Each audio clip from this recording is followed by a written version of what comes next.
Hello, Groundhoppers. This is Paul Gerald with Groundhopper Soccer Guides, and welcome back to another edition of Fan Chats. I feel like I should have some theme music or something, but no, this is just where we have chats with fans of English football clubs. You can check out previous editions right up here. This week, our guest is James of Leeds United. I've actually had a chance to go to a couple of games with James, one at Elland Road and one away from home, and so he's going to tell us a little bit about how he started as a Leeds supporter. He's going to actually show us a little bit of his Leeds man cave there at home. He's going to tell us about a little bit about the old days of Leeds, some of the history when they were far from the Premier League, but also one year when they made the semifinals of the Champions League. So they've been through a lot at Leeds. James is going to walk us through some of that. And also, strangely, James plays baseball and is a New York Mets fan and has been to every major league stadium in the United States. So we will hear a little bit about that as well. So hopefully you'll enjoy this. If you do, please consider subscribing to our channel, hit the like button, do all those usual YouTube things, and check out some of the other videos we've got on here, and visit us at groundhopperguides.com. Right, so let's go marching on together and visit with James of Leeds United. So yeah, why don't you start? Just like give us a tour of the cave there. What have you got behind you? Yeah, sure. Okay, so we got half Mets, half Leeds memorabilia here. So after our promotion in July, I kind of got some artwork done with all the Marcelo Bielsa things and the club crest there. Are you getting this? Yep. Okay, there's Kelvin Phillips for the rest of the team celebrating the title win from July. And then we got stuff from the 70s there. That's in the 1972 FA Cup. This is the dream scene. It's kind of shiny, but this was commissioned by an Australian artist who also did work for the Dallas Cowboys and New York Yankees. And it's got the 25 top league players of all time, along with lots of detail about little things on the floor, like I don't know, the trophies and the Sure. just Who's the number 9 there with his back to us? That's Mark Viduka, the Australian. He played for Leeds in our Champions League season 2000-2001. Played for a few seasons either side, of course, but that was the most famous season. He famously scored 4 goals against Liverpool in a 4-3 win in November 2000.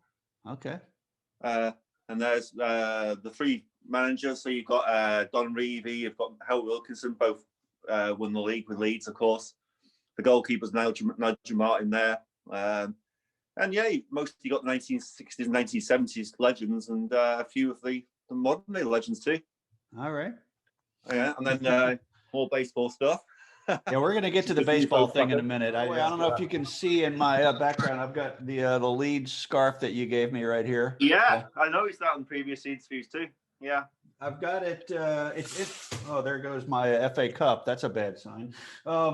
I've got it between Crystal Palace and Sunderland here. I don't know how you feel about that, but it had to be next to somebody. So, anyway. Well, I mean, Sunderland famously beat Leeds in the 69 final, I think, when they were second division. So that was kind of a 73 final, actually. And so, yeah, I didn't intend it that way, but Sunderland is, in fact, on top of Leeds over here. So just by one spot. So yeah, well, they've won the FA Cup more recently than we have. Oh, there you go. Yeah. So how did you become a Leeds United supporter? How did this whole thing start? Well, I'm from Leeds myself, and of course, at the time I was only 6 or 7 years old, playing junior football. And what used to happen was on a Saturday morning, everyone used to practice the football, locally, and then it got to like 12 o'clock, and then the kids will go, who wants to go to the game this afternoon on a Saturday afternoon? And it would be a kind of rite of passage, really, to go to the game. So at the time, Leeds were doing very well. They were second division,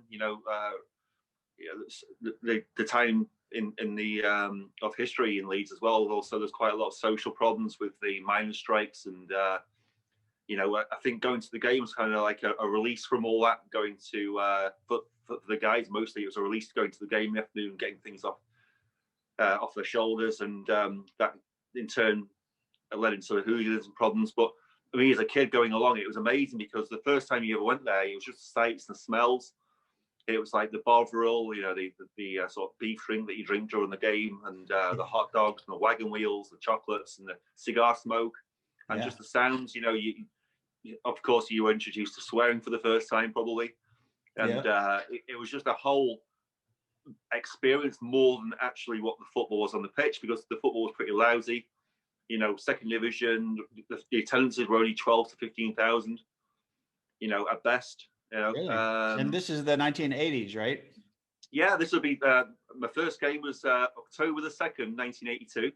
Okay. I looked it up just now, and it was against Cambridge United, which is very rare because Cambridge were only in the second division for 3 seasons in their entire history. Huh. That's the highest they ever got. So to play Cambridge is pretty rare. Yeah. And it was my birthday. It was my 8th birthday. So my dad took me along. We won 2-1. And I remember it just being really an adult atmosphere, because there were hardly any kids there. It was all, as we would say, lads. It was all lads between 18 to 30 years old, Right. You got a few families there, but they were in the main stand. But it was 95% lads, which, of course, that came with the language and the, the behaviour and, the drinking, the smoking and all that. And really, it was going from an 8-year-old kid in quite a nice part of Leeds to go into quite a industrial sort of atmosphere. It was really like going in the deep end for football. It wasn't eased into it all, but I mean, that kind of like kicked it off. And then from there, I went with my dad maybe one out of every 3 or 4 home games. So I went once every couple of months, maybe. And then when I got to about 11 years old, I started to go on my own or with my friends. And then it got to the late 80s, and that's when Leeds got promotion to the first division in 1989. And within 2 seasons, we were champions. Wow, amazing. Yeah, so that was it. And then I got to 18 years old, and then I moved to another part of the country for university, but kept on watching Leeds, wherever they were in the country, as part of the supporters club. First of all in the Buckinghamshire area, and then in the Birmingham area, and now in the Manchester area. Now, when you first of all, actually, I just want to back up all the way, because as an American, I don't know what a wagon wheel is. So let's just go all the way back to that. The hell's a wagon wheel? It's got a Cowboys and Indians theme to it. So it's chocolate, as you guys say, candy, with a fondant middle, with caramel and chocolate outside, and it's like a wagon wheel like this. Okay. So it's spherical, and it's about this thick, and you can buy them in the supermarket, or you can buy them, well, not anymore, but at the time you can buy them in the football stadiums, and you just eat them at halftime or before the game. So is it like, have you ever had a moon pie in America? Is it like that? Yeah, I think I have, yeah, in the past, okay. Yeah. So well, if you haven't, then you need to have one on your next trip over. So at this first game, where in the stadium were you sitting on that occasion? Interestingly, for a historical point of view, I'm now in the oldest part of the stadium, which is the West Stand, which when you Americans be watching the games nowadays on TV is where the camera position is in the main stand. It's actually where the away fans go right now. It's the oldest part of the stadium, so maybe the away fans don't mind because they're only there once a season. Wooden seats, very old, near the corner flag, so kind of like away from the halfway line. But it's actually the same part of the stadium as, if you remember the Hollywood film The King's Speech. Yep. That was about King George at the time, and it was actually filmed at Ellen Road to mimic the Olympic Stadium, which is now called Wembley Stadium. At the time, the Empire Stadium, not the Olympic Stadium, the Empire Stadium. Right. And that was actually filmed at Ellen Road in that part of the stand. Oh, I didn't know that. Okay. Yeah, I'll be darned. Okay, and you mentioned about the hooligans. Was that a bad thing in Leeds? Was it particularly bad there? Was it as bad as say at Chelsea, West Ham, etc.? Yeah, it's the same at just about every single big city in England at the time. It was a social problem. Unemployment was high. People were fed up with the strikes going on, with the miners' strikes, so they were all repressed. And football was like an outlet for getting that off their shoulders, really. And I think at the time the police weren't well liked either. So if the other fans weren't there to fight with, then the police could be. Right. But you also back in the time, you had quite a lot of far right propaganda going on outside the stadium with the National Front. You know, they would sell their magazines outside, and the two things put together just like fueled the fire, really, for fighting. And you know, I mean, it really was. I mean, when the football was poor, you know, it was something to look forward to on the Saturday. I guess Leeds hooligans, I mean, not for me, of course, but I mean, for that sector of the fan base. Yeah. And didn't you tell me once there was a song about taunting the away fans about getting back to the station afterwards? What's it about a little over a mile walk to the train station? No, 2.5 miles. 2.5. Okay. Yeah, right. Yeah. I mean, I thought that many What times. was it that you would sing to them, or that you would hear? Oh, you say you'll never make the station. Because there were police at the stadium and police at the station, but not necessarily in between, right? If there was a big away following, there'd be a police convoy between the station and the stadium. But if there was a normal away following, nah, they have to make their own way back to the station. And of course, they'll get ambushed on the way home. Right. So what had happened to Leeds? I mean, they won everything just about in the 60s and early 70s. They were the great team in the country. How was it that they were in the second division in the 80s with 14,000 people in the stadium? Yeah, I mean, as you say, I mean, for 11 or 12 years under Don Revie, they were not just the best team in England, but one of the best in Europe, if not the best in Europe. And the down sort of decay of the club came round about, I would say, 75 after the infamous Brian Clough left after 44 days of being there. And then they were in the 1975 European Cup final and lost to Bayern Munich 2-0 on very controversial circumstances, which has since proven that the referee was bought off by the Germans, let's say. But since then, the league position went down in the first division. Eventually got relegated in 1981. And it just sort of festered in Division 2. The crowds went down. The social problems came there, of course. Yeah. You know, the club was in financial trouble. The league actually made them play 4 home games behind closed doors because of the hooligan problems. They had to play at Huddersfield a couple of times, at Bradford once, because the stadium was not allowed to be opened. I mean, at the time I was only, you know, in my young teens, so I didn't know all the problems that was going on, but I certainly knew that the club was really in trouble, going out of business, because you know, the crowds were lower. They had to sell the stadium back to the city council. They allowed rugby to be played on the pitch on Sundays to actually make ends meet. You know, they had a lot of players go to other clubs instead of staying because we couldn't pay them enough. So I kind of just stayed there till the 1988 season, and then Howard Wilkinson came from Sheffield Wednesday, who was a good manager. The chairman really threw all his eggs in one basket and put a lot of money into the club. We got a lot of players in from a couple from Manchester United. They dropped down to the second division to come to us. We got a couple of good journeyman players who helped us come back up to the first division in 1990. And then, as I say, 2 years later, we won the league. And yeah, it was a great transformation, really. So last champions of the old football league, right? That's right. Yeah, that's the last champions. Yeah, and then because after that, the Premier League came along, and did you win that as well, or you haven't won that? No. The first season actually in the Premier League, which was 92-93, Leeds only just stayed up. They finished 5th bottom. Oh wow!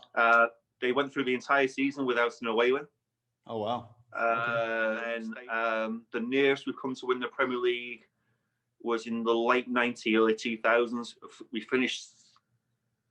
I don't think we finished second. I think we finished third a couple of times and fourth a couple of times. Right. Yeah, well, that was the 2000-2001 season. So we just finished third the previous season to qualify for the qualifying round of the Champions League. Back then, there was only 2 English teams in the Champions League, and the third would have to qualify. So we played 1860 Munich and qualified through the qualifiers. Got into a group with, would you believe, a dream ticket of other teams in our group. So we had Barcelona, Besiktas of Istanbul, and AC Milan. Wow. And when the group came out, we thought, yeah, we're going to be knocked out straight away. I mean, Sure. 2 go through that group before. It's going to be Milan and Barcelona, but we're going to enjoy the away days and the home games. And, you know, we're going to have 6 games here. We're going to see where it takes us. And we beat AC Milan at home 1-0 in an actually torrential downpour when their goalkeeper spilled the ball over the line in the last minute. We drew 1-1 with Barcelona after leading the whole game 1-0. We had a 6-0 win with Besiktas and 0-0 away. And then we went to the final game, and all we had to do was draw in the San Siro with Milan, and we drew 1-1, and that was it. Wow. And then back then, the second round was not knockout; it was a second group phase. So we had Anderlecht, Lazio, and who else do we have? Real Madrid. Okay. So I went to all 6 of those games, and again we qualified with 2 games to spare. And then we went through to the quarterfinals with Deportivo La Coruña of Spain, who are now second division themselves in Spain.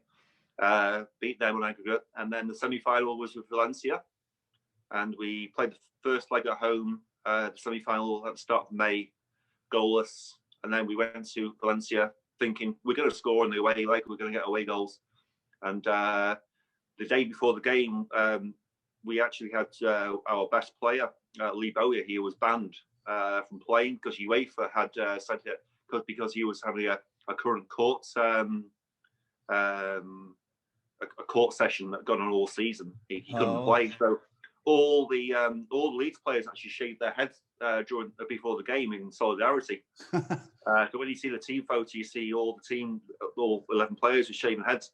Yeah. Unfortunately, we lost the game 3-0. There was a very tenuous hand of God handball for their first goal. Yep. By Mendieta. I was there in the stadium. It's probably the last time I ever cried because I thought we're never going to get this far again. And in 20 years we haven't even been in the Champions League, let alone been in the semi-final. Yeah. But that whole season was really awkward because 2 of our players were taken to trial for alleged assault of went on for 7 months. Wow. So that was kind of a big distraction. The media were against us most of the season, and although we were people's second team, a lot of people were wanting us to lose because of the trial going on for our 2 best players.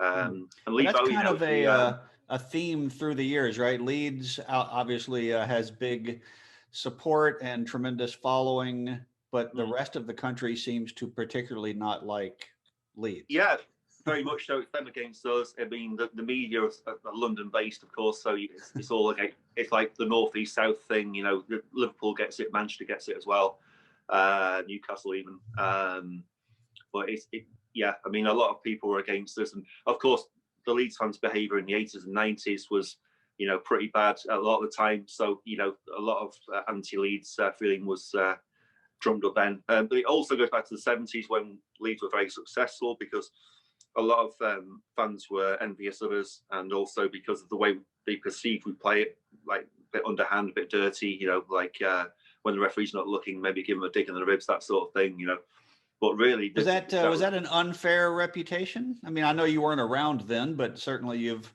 seen the games and talked to the old timers. Yeah, yes and no. I mean, obviously, we will see it through different blinkers than the rest of the country, but as a measured view, I would say that the team could play long ball, they could play it short, they could play finesse, but they could also mix it. If every team had an enforcer to play against us, or 2 or 3 enforcers. But there's actually a meme or maybe a photo. I think it's actually a photo from back in the day that says every team had a hard man, but Leeds had 11 of them. Oh, 11. Okay. Yeah.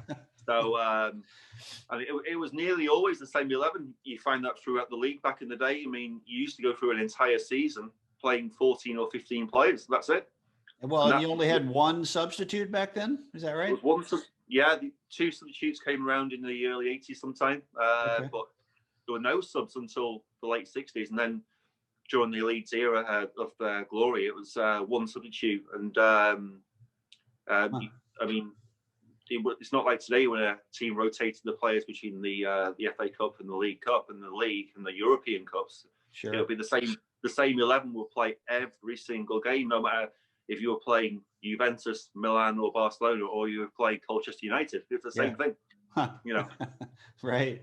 And the statues outside the stadium today are Don Revy and Billy Bremner, right? From those days? The Billy Bremner one's been there about 20 years, maybe. The Don Revy's 3 or 4, maybe. There's going to be some more statues on the way. We're here when the stadium gets redeveloped at the end of the season. So there's big plans to increase capacity to 52,000. Oh, what are they going to do? How are they going to change it? Well, they're going to try and mirror the East stand, which is the stand you'll see across the field from where the camera is when you watch it on TV, which is which was built in 1992, and at the time was the biggest cantilever stand in Europe. But they're going to mirror that on the stand where the cameras are, the old stand, which I was referring to earlier, and they're also going to put a new tier on the Revy stand, which is on to the left-hand side of the pitch behind the goal. Okay. And take out the executive box and the private suites in the south stand, which is the right-hand side of the pitch, as you see on TV. They're going to take out them boxes and they're going to put in another 1,000 seats and maybe even make the stand go back over Ellen Road. But at the moment, the road runs right behind the stand, so they're going to have to kind of build over it. Oh, yeah. So does that mean that next season, are you going to have all 4 stands, or are you going to have like Fulham has this year where one stand is gone to be reconstructed? What's happening to the West End? Yeah, it's going to take 12 months to build it. So it's going to be... are they tearing down the West End and rebuilding, or are they just putting a deck over it? They're probably going to tear down the back tier of the stand right now and keep the paddock near the tunnel. Okay. But during, I think it was October just gone, they just installed some new floodlights in the West End because the Premier League has to have 4G TV when they screen the games worldwide. So there has to have more superior lighting than we had. So they've installed them floodlights already back in October. But yeah, the 2 stands will take about 12 months. So they're going to have to be redeveloping it during the season. Yeah. So, amazing. There's one thing I remember about the stadium that probably not visible on, well, I guess right now it is visible on television because there's no one there, is what they call the cheese wedge in the corner. What's up with that? Yeah. It's a section, for those of you that don't know, I mean, the seats are all blue, except in one corner in the lower tier, the seats are yellow. Have I got that right? That's right, yeah. I mean, I don't know why they had them yellow at the time. It was in about the 93 season, they built the southeast corner to go over the existing terracing, adding, I think, 1,800 seats, which at the time was given to the away fans. So they were the seats for the away fans, and they are standing underneath. Now it's for the home fans, and it's an extension of the south stand, which is where our noisiest fans participate. You know, but I mean, I know that you, Paul, you like to be in a position in the stadium where you're looking near the away fans. Yeah. The cheese wedge is actually quite good because you're on the corner flag, but you're looking towards the away fans and also across from the south stand, which where our noisiest fans go. So you're getting a really good panorama there. Yeah. Okay. So, but no idea why those seats are yellow. No, I don't know. I've never actually sat in there. I mean, it's probably the only part of the stadium I've never been in. My season tickets in the north stand, but I don't know why they're yellow. Maybe at the time they got a deal on yellow seats. I don't know. There was somebody else went out of business and had a bunch of yellow seats. Maybe, who knows? Yeah, maybe a team that plays in United. Yeah. So how long have you had Leeds season tickets? Okay, well, on and off about 25 years. Okay. Yeah. And you've also, we've talked before about just as an example of the demand, like an away ticket is something, even after all these years, you really can't get an away ticket, can you? Even you. It's so difficult. They have a loyalty scheme, which is good because they should reward loyalty. But let's put it this way: the first away game of the season will go on sale to the loyalty to people who've been to the most away games the previous season. So in a 23 game away season out of 46 games, if you've been to, let's say, 20, 21, 22, 23 away games, then you're going to get a ticket for that first away game. Yeah. So And then if the you've second only away been to game will be 15 away games last year, then you probably won't, right? no. The only Yeah. time you would if you went to somewhere like Blackburn or Barnsley, where there's a like 7, 8, 9,000 allocation, where it's a big allocation. Yeah. But then the second away game of the season will be, you only get a ticket if you've been to the first away game, but you can only go to the first away game if you've been to that many, and it's a vicious cycle of year upon year. So for example, last season when we got promotion until March, until the lockdown came, I'd been to 4 away games, 3 of which was in the home sections. Oh, right. Statewide. Well, So you and I did that, right? We went to when Leeds played away to Wigan, where it's very easy to get tickets at Wigan for anybody. And how many Leeds supporters were at Wigan that day? Oh, 5,000, but they could have taken 15,000. Right. You know, as you remember, there was Leeds fans after the scored the equaliser getting herded from the home sections into the away sections, getting crammed in there. Right. Yeah. This is something that Americans don't really understand. I could have Seattle Sounders fans sitting near me during our big rivalry game here in Portland, and it's fine. But down there, even Leeds Wigan, which is no kind of a rivalry, it's not okay. But to their credit, I thought they didn't take him out of the stadium; they just dumped him into the Leeds end, which was good. Yeah, I think because there was no rivalry and there was little chance of any trouble. I think that was the reason. If it had been Leeds at Man United, then no, they'll be out. Yeah. Before, and then they'd probably been attacked before they got the police there first. I remember you had to be very careful. I think when they scored that equalizer, that put them top of the table in the championship at that moment. And I remember you were refreshing on your phone to see the BBC app and look at the table, but you didn't want people to know what you were doing because we were in the Wigan section, Yeah, you can't be covert. I mean, I don't want to say that. I mean, I don't want to say you're going to get attacked because it's pretty rare nowadays. With the sort of clientele, let's say, of the football fan in England, it's not like it was. But you don't want to kind of like rub the noses in it either. You want to be respectful. Yep. And I mean, the fans of the home team will kind of clock that you're an away fan, but as long as you're not rubbing the nose in it and showing you colours and all that, then it's fine. I've been at games when someone near me apparently was, supporting the other team and was sort of escorted out of the stadium. And I never figured out what they had done to give it away. Like somehow people just picked up on it. And it's not like they jumped out of their seat when the team scored or anything. It's just some subtle thing. And then it was time for them to go. Well, it could be the accent, the dialect. It could be the way they dress. Right. Not so much nowadays, but certainly the casuals in the 1970s, 1980s, each city would dress a different way. For the casuals. So Scousers in Liverpool would infamously go to the European continent and steal clothes from Italian shops and things like that, bring them back. And no one else in England has seen Sergio Tacchini's shell suits and tracksuits. And they will go to London where they'll be dressed in a certain ways with jeans and flares and whatever. And you'd know that guy was from Liverpool before they even opened the mouth, Yeah. How did you dress in the 80s? Well, I guess you were just a young lad, right? So you didn't. Yeah, I'm just an 8-year-old lad, and I just wear like a Leeds scarf and a bobble hat and maybe a replica shirt. I was going to say, I've got some notes here, and in the 1970s, Leeds were actually the first team in England to sell a replica shirt. Oh, right. Yeah, made by Admiral, which now makes, did make the England shirts back in the 80s as well. But they saw a sales opportunity to make some money, and they could sell shirts to the fans. And no other club did that at the time. Wow, I didn't know that. And now everybody does it. So. Yeah, the pioneers, let's say. And your viewers probably know already, but the Leeds all-white kit, of course, wasn't always all-white. It was only there white from the 1967 season onwards. Don Revie changed the blue and yellow halves to all-white in homage to Real Madrid. Oh, okay. Because Real Madrid just won 5 straight European Cups, and he wanted us to play like them, and changed it to all-white, and then suddenly we have 12 or 13 years of glory years, really. Yeah. Well, so it worked out, didn't it? Yeah. Huh. Do you have a pretty good shirt collection then?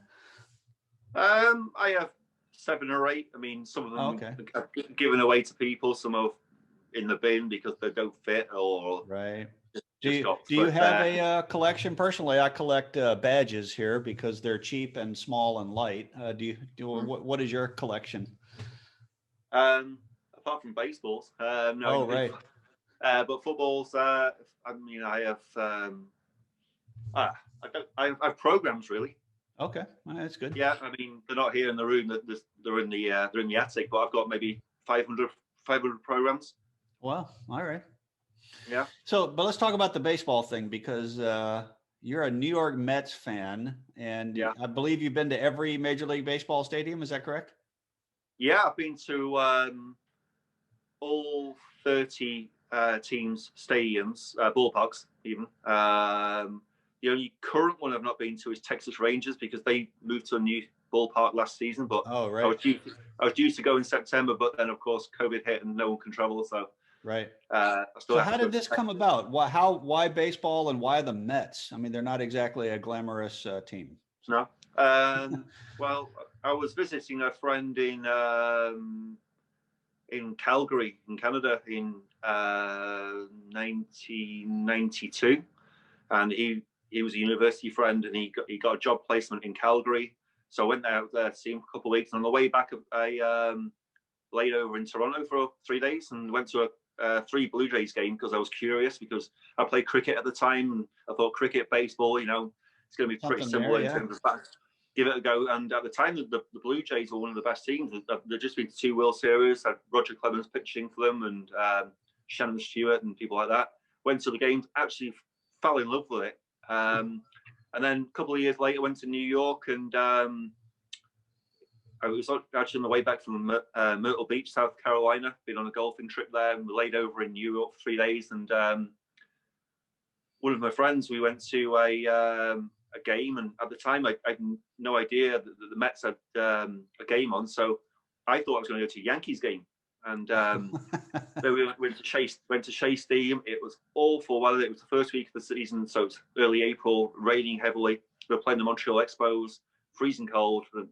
Most of the players were wearing balaclavas under their caps, Right. and just fell in love with the sort of grittiness of it. It was quite coarse, with the sort of New York attitude and the language and the Sure. sort of like, it sort of resonated with me because it was like going to watch Leeds United, because it was same kind of mentality, them against us. Because the Mets have done nothing since '86, So it was kind of like it's really struck home with me, and I love the atmosphere, I love the game, and I've been going back between 2 and 4 times every year since probably 2004, I think.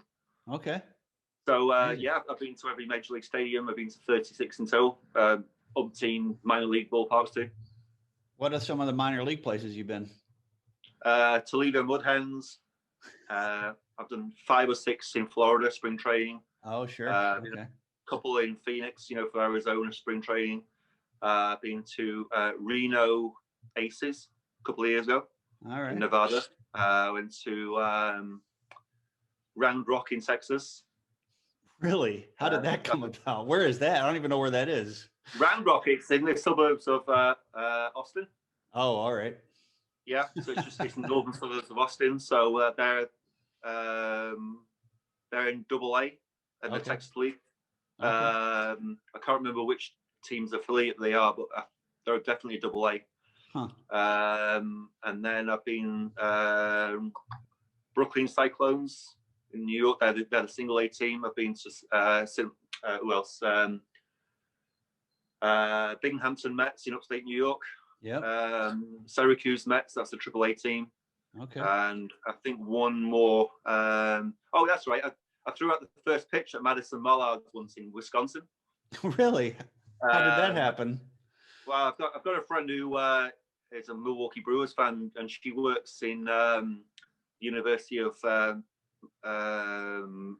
Wisconsin in Madison. Okay. And she took me along to a game, and they're a collegiate team. and actually holds 7,000. And there were 7,000 fans there for the last home game of the season. Wow. And they got me out to throw out the first pitch. So I wore my Manchester A's baseball jersey. I played baseball in England for them, and they wore the jersey and threw out the first pitch and threw a strike. So that's good.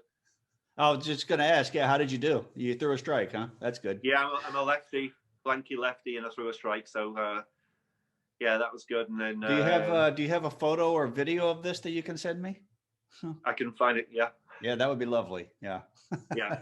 The crowd must have, did they know you were English and know anything like? Oh, yeah. Yeah. Okay. Yeah. It came out on the tannoy. The announcer said, "Here's James Clark from Manchester, England," and some guy yelled out, "Chelsea." So wow, well, you know, those guys are everywhere, I'm afraid. So yeah, he assumed I was a Man United or Man City fan, but nothing could be further from the truth. And so tell me about baseball in the Manchester area, just baseball in England generally. I have to think that in the 90s, when you got into baseball, you were among the few English people who were, right? Yeah, I mean, in the hierarchy of American sports, the NFL is king by a mile. So at the time, you know, everyone watches NFL on TV.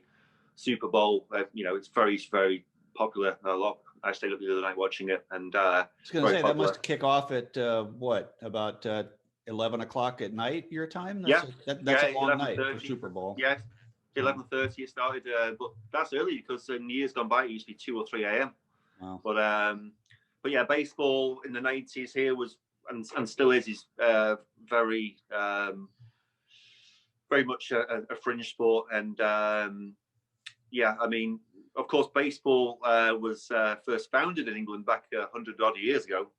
Yeah, that's what I wonder. I mean, Derby County's old ground was the baseball ground and was built for baseball, was it not? Yeah, of course. Yeah. There were games on there, and in the heyday of British baseball, which was between the 1950s and 1970s, they used to get crowds of in the tens of thousands. And the baseball stadium Derby was one of those. They used to play at Sheffield, at Bramall Lane as well, and cricket there too, and very popular. But it's very much an amateur sport. I mean, soccer in America is way, way, way bigger than baseball in England. I mean, yeah, it's probably the number 30 sport here. I mean, we have to pay to play. There are no stadiums. I mean, the biggest ballpark we have in the whole country, which is in the West London area, has like bleachers for like 100 people. You know, oh, really? And I actually played there in 2015 in the national championships, and we won the AAA national championships that year. Wow. The same year as the Mets made the World Series, so it was a really good year. And against the Royals. So what is the league that you play in? I mean, what's the level of play? I mean, it would be, let's put it this way, a high school team in America could probably beat us. Okay. Yeah, I mean, you know, a group of 16 to 18-year-olds would probably beat us. I mean, we're one of the best teams in England, but we have a few, you know, Latinos like Venezuelan and Colombian and Cuban players playing for us, right. A few Dutch and European who are good, but we don't play it in schools here. We play rounders, which is like a very watered-down version of softball even. We don't play it here, so it's all about the love of the game. It's all... if you're good at tennis or cricket or other bat and ball sports, you give it a go. And I gave it a go and was good at it because I played cricket and golf all my life. So I figured I'm good at hitting the ball. I've been a goalkeeper in football, so I figure I'm good at saving the ball. I'm good at fielding. And you play first base, right? First base or centre field, yeah. Not so much anymore because I have family commitments and work commitments. But it's a game which you can play at 16 or 50 in the UK, and everyone plays on the same team. It's a recreational game, so you know we have some really good players that used to play minor league in America, you know, lower end of minor league, and we have some players that have never played before.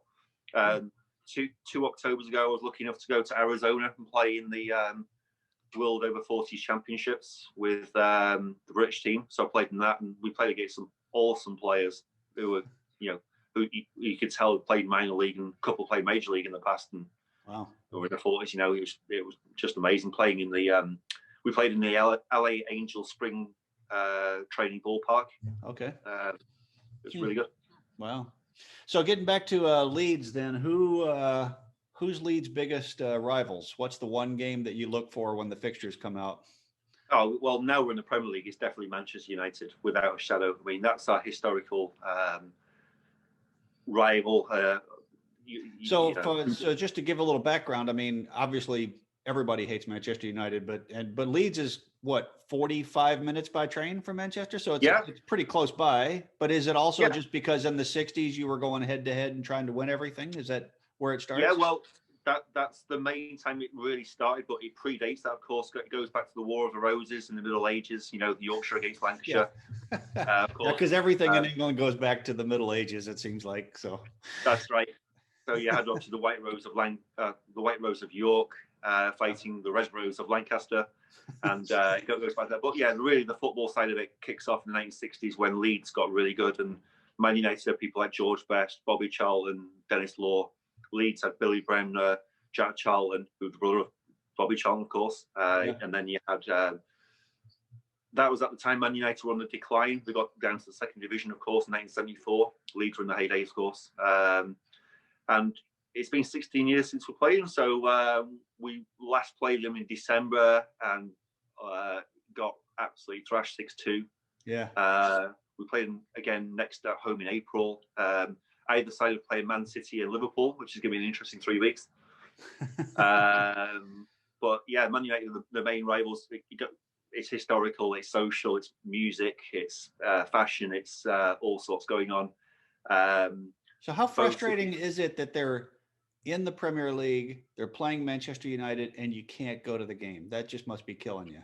Well, I was going to talk about that. I mean, all fans of every club in the country are missing out, of course. But I think for Leeds, it's another tier up because we've been down out of the Premier League where our fans and even fans of other teams believe we should belong for 16 years, and we've been terrible being in League One for 3 years as well. And like looking like we could go out of business. The club was again financially terrible. And now we've been climbing the divisions. We got back to the Championship and we missed out the season before last when we went out in the playoffs. That's when we thought Bielsa was going to leave. We thought, that's it, we're going to go on the decline again. But then we came again last season. Everything was going well up to March. The fans are rocking the stadium. There's waiting list to get tickets. We can't wait to see us get promotion. And then coronavirus hit in March and no fans going. And then it was bad enough not seeing us get promotion because it was that would have been closure on the 16 years of hurt of not seeing us get close to promotion, let alone getting promotion. And kind of like that would put closure on it and see us getting over the line. But not to see that was bad enough. But now to not see us play the likes of Man United, Liverpool, Man City, Spurs, Chelsea, all those, it's really bad. And you know, watching on TV is okay, but it feels like you're kind of going through the motions, and it feels like a reserve or under 23 games. It doesn't feel real. Yeah. And you'd have seen back in June and July when in the Championship we played those 10 games and we had 5 home, 5 away games. I actually had one of my cardboard cutouts in the stadium along with 21,000 others. And those cutouts kind of like made you feel like you were in there in some kind of form. And they're still not giving them back to the fans. They're in a warehouse somewhere. I was wondering, do you get to keep that, or is that coming your way eventually? It's a little bit mysterious because the club haven't announced anything official, but on the fans forums they're saying they're in a warehouse somewhere, but you can't go and get them because they don't want COVID passing on or something like that. So I just hope one day I can get it and add it to my man cave, you know. That would be an excellent. Not many people have a cutout of themselves in their man cave. That would be pretty cool. Yeah. So. And how did that work? Did you just send in a picture of yourself and they created it? Yeah. What is your picture? Did you strike a pose or something? Yeah, I kind of did this with a scarf around my neck, and I tried to do an image of me celebrating a goal, and you could actually see the picture of you in the stadium. They sent a link of where you were, and I was in the northwest corner. Okay. It's not in my usual seat, but up there, and yeah, I mean. So, by the way, tell me about the Leeds salute. Isn't that what this is? That one there. Yeah. Yeah, that was started by they think Vinnie Jones, who's now the Hollywood actor, of course. But he was at Wimbledon. Did he play for Leeds? Yeah, he was at Wimbledon. Leeds bought him in 1989, he got promotion with us to the first division, and then played a handful of games at the start of next season, and then got sold to Sheffield United, and then he went back to Chelsea, then back to Wimbledon. I think he ended his career at Wimbledon. I'm not sure. It may have been Chelsea. And then, of course, he became an actor, and he's done quite a few Hollywood movies. Yeah. But he did that in a game, I think, and the fans kind of took to that. But yeah, whenever you're in a stadium, particularly an away stadium, and you're trying to blend in with a home crowd, you might give this to the another fan who kind of clocks you as an away fan, as a Leeds fan, and they'll know who you are, and you'll know who they are without actually saying it.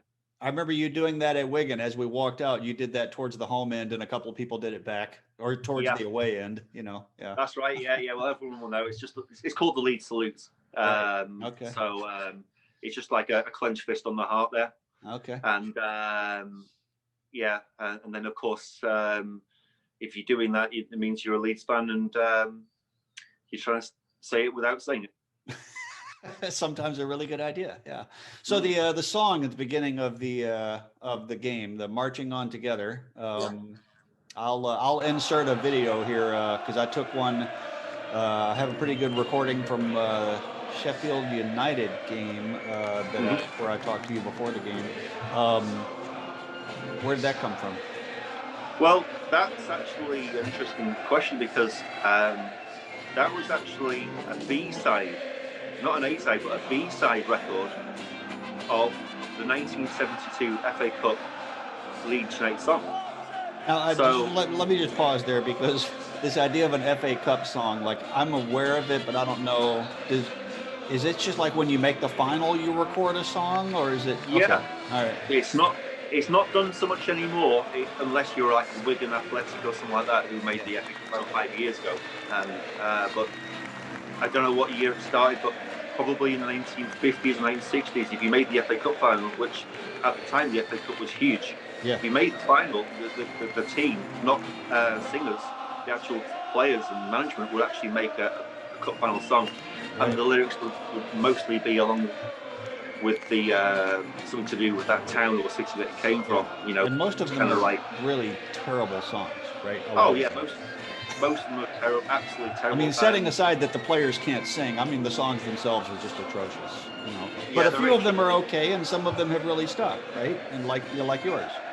Yeah. So ours is a B-side song, and the fans prefer that to the A-side songs. They started singing that from Evermore, and I mean, it's got the whole country now knows the song, and I've done for a long time, and.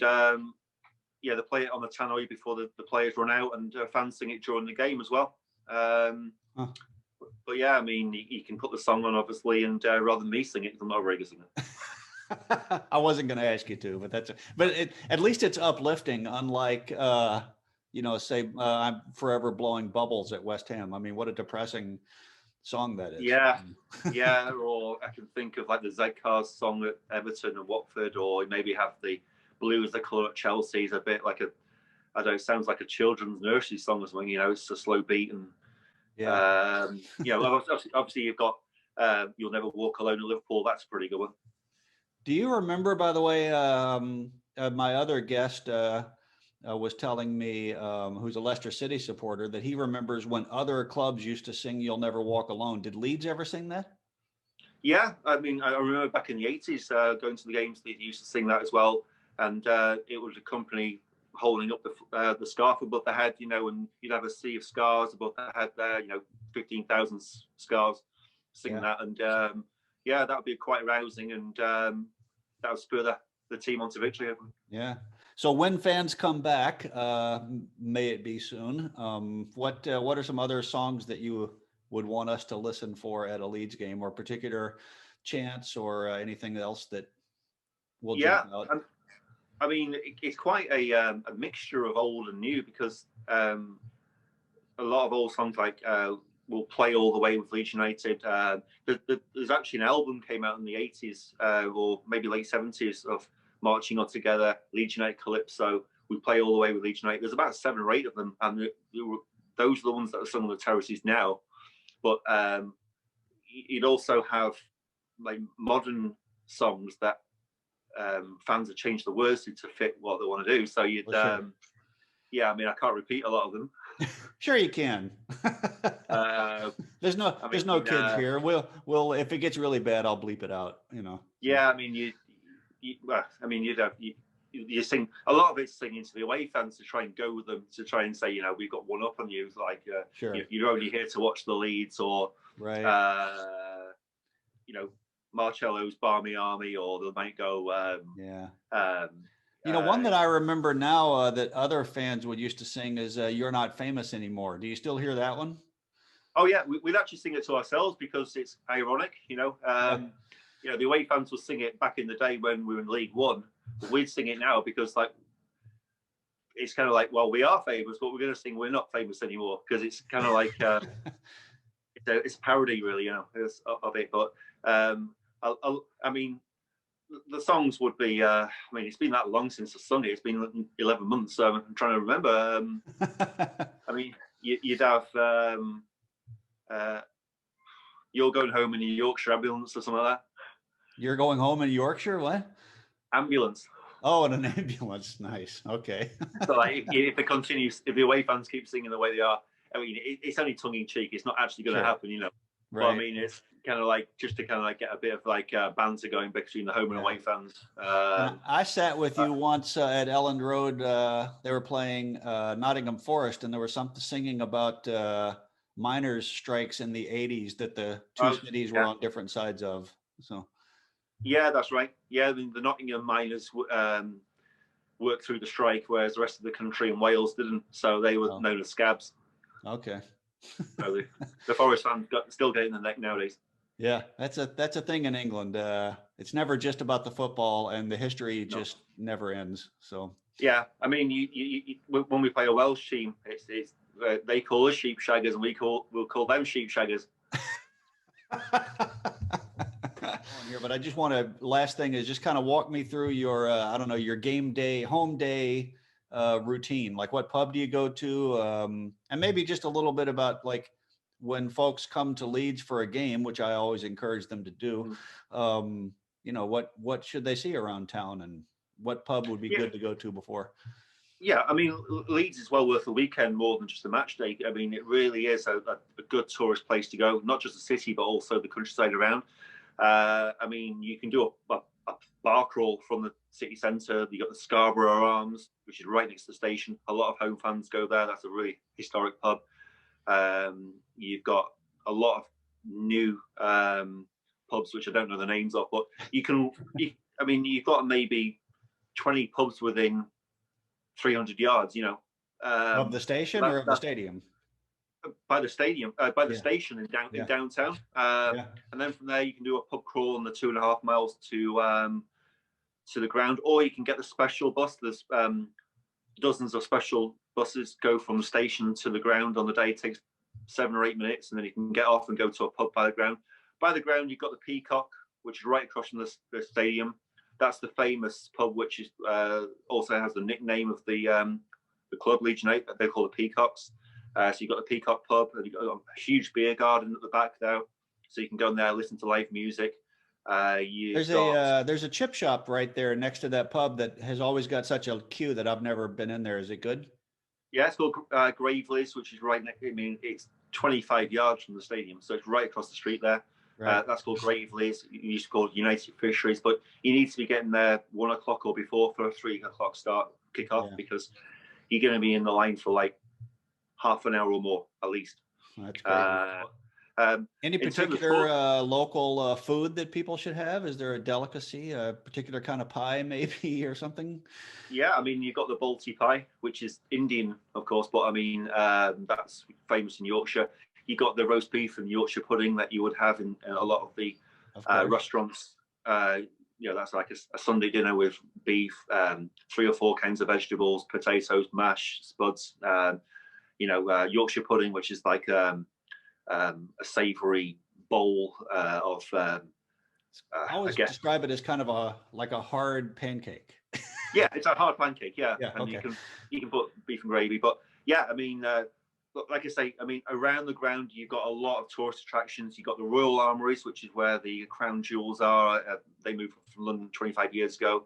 You've got a lot of nightlife. You've got 25,000 students in Leeds, so you've got a lot of, things to do, theatres. You got famous shopping arcades, right? Isn't that a Leeds Yeah, thing? the first ever arcade in England was built in the Victoria Arcade, and it's still there now. It's very ornate, and you've got the Tetley's Brewery Warfare, which is a famous brewery, all in the dockside area. But it's very, very hip and happening. It's Leeds is the place to be now. I would say in the whole of North of England, it's very, very modern. Yeah, It's I've got really a market noticed area. on my trips there, you can just see the construction popping up all over the Oh place, yeah, and yeah, really a vibrant place with now with Premier League football again, an exciting team, and I really do think that on their day, it's easily top two or three in the league that where I've been for atmosphere, and oh I can only imagine Premier League with Liverpool or Man United or somebody like that in there. I mean, I was impressed when they played Sheffield United in the championship. yeah, it's and a that was it's yeah. a I mean it's a unique fan base for me because as I heard a television announcer say once, it's sort of untouched by the modern Premier League experience. It is really yeah. like if you're in Elland Road, it's because you've been going there a long time and you're a legit real fan. Oh yeah.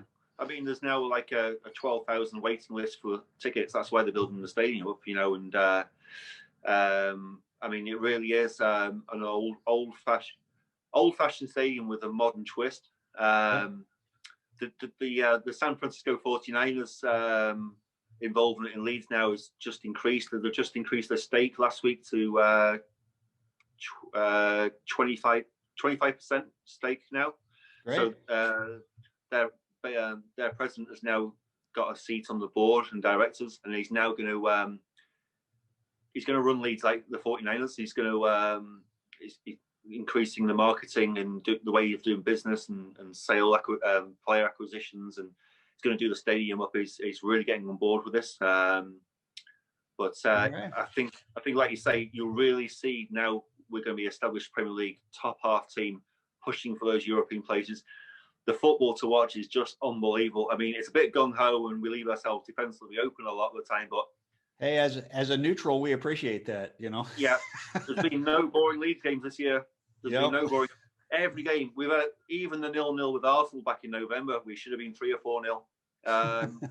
There's been a couple of 4-1s. There's been a 6-2. There's been a Well, you had couple what of was it, 4-3. 3-3 away to Liverpool on the first day? I mean, that was kind of a statement of intent right there, wasn't it?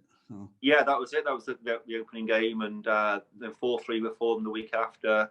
yeah. We had probably the game of the season, 1-1 with Man City back in September. That was an amazing game. We should have beaten Man City that game.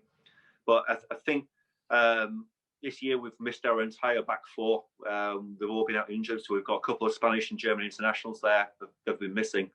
And that lends it to the basketball end-to-end style of football you see at Leeds. I mean, even last night's game with Crystal Palace, we won 2-0, but it was great. It was end-to-end, and it could have been 5-2, easily. Yeah.